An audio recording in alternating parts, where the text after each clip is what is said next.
vou chamar a melhor professora que eu podia chamar, não só para vocês, para todos nós hoje. Uma professora de ética, não só de ecologia, ética, cidadania. Eu vou chamar a minha mestra, Marina Silva! Minha querida. Que bom reencontrar. Pois é, a gente se encontra em lugares tão variados, né? Pois é. Vamos, senta aqui, querida. A gente está junto nos propósitos, né, Regina? E fico muito feliz como você cada dia está mais forte e as suas ideias cada vez estão ecoando e repercutindo mais. Obrigada. E que no começo era uma coisa que parecia bem uma sementinha, né? Você Isso. queria fazer um trocadilho, que hoje em dia está praticamente uma samaúma. Uma samaúma. Você lembra do pé de quê? Samaúma. Eu lembro.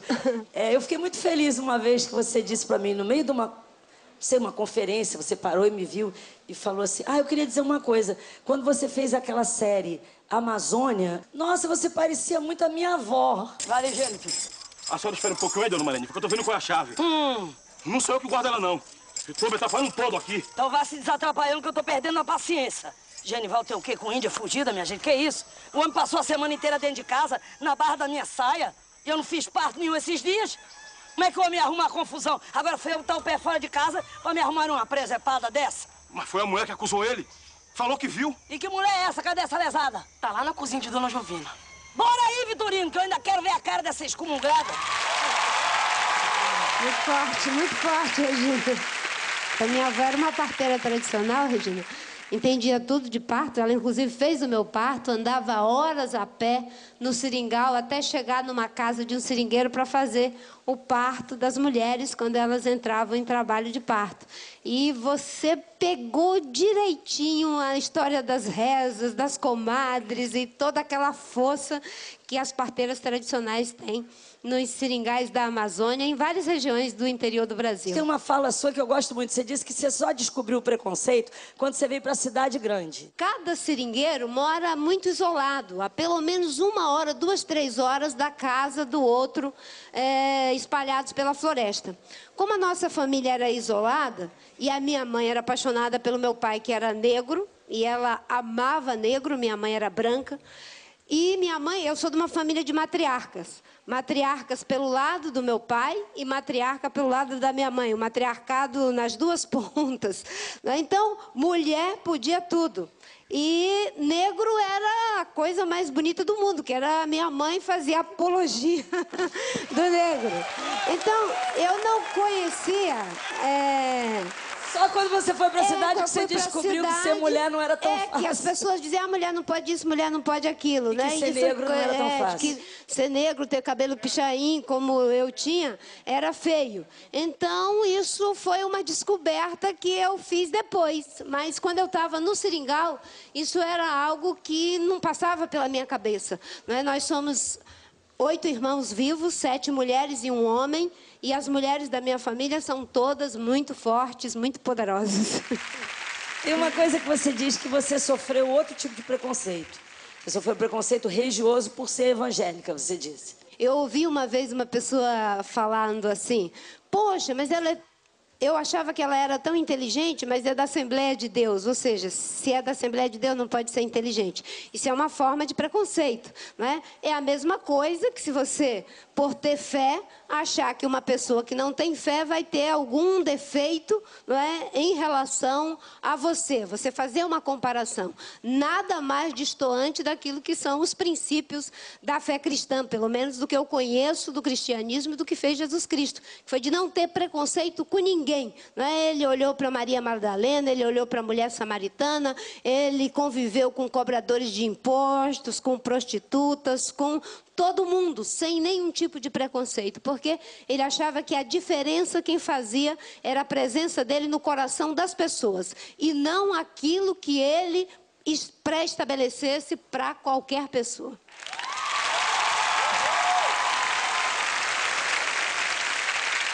O Lula diz, quero que todo brasileiro tenha sua casa própria, seu carro na garagem. Todo mundo querendo consumir, ter as coisas. Se fala agora dessa nova classe C. Todo mundo agora já tem a sua TV assim, isso e aquilo. Como é que a gente vai combinar essa necessidade e esse direito. Tanta gente que estava ali na linha da miséria, que não podia ter nada, que agora quer ter o seu carro. Como é que a gente vai combinar isso com desenvolvimento, com sustentabilidade? Eu tenho um amigo, o Eduardo Janetti, ele diz o seguinte, que a gente busca os bens necessários e os bens posicionais. Os bens necessários são aqueles, a vestimenta, o alimento, a moradia, todo mundo precisa disso. Os bens posicionais são aqueles que nos dão destaque. Né? Eu acho que esse colar dos índios chavantes lá do Mato Grosso é um bem posicional, ele me dá um destaque, um diferencial, correto? Então isso é um bem posicional na minha concepção estética de valor cultural. Mas muita gente acha que um bem posicional é ter o carro do ano, é fazer a reforma da casa todo ano, é consumir o máximo as coisas das marcas mais caras e assim por diante. Isso é um bem posicional.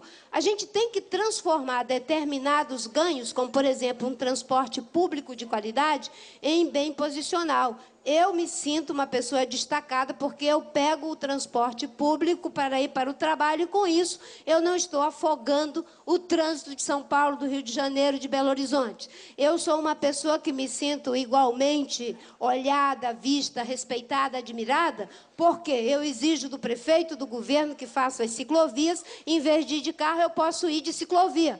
Ou outras formas que, se eu moro perto do meu trabalho e é possível ir numa caminhada, eu vou numa caminhada. É uma outra perspectiva do mundo. O mundo que a gente está vivendo em crise, em que os recursos naturais estão diminuindo cada vez mais, vai exigir um grande esforço dos governos e dos políticos, dos empresários e da sociedade de um modo geral. Então, cada um fazendo a sua parte, com certeza o ambiente vai ganhar por inteiro.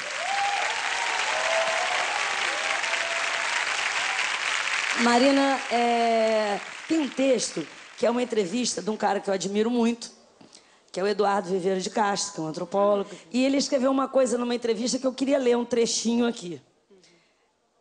O Brasil tem a oportunidade única de ser um dos poucos lugares da Terra onde um novo modelo de sociedade e de civilização poderia se construir.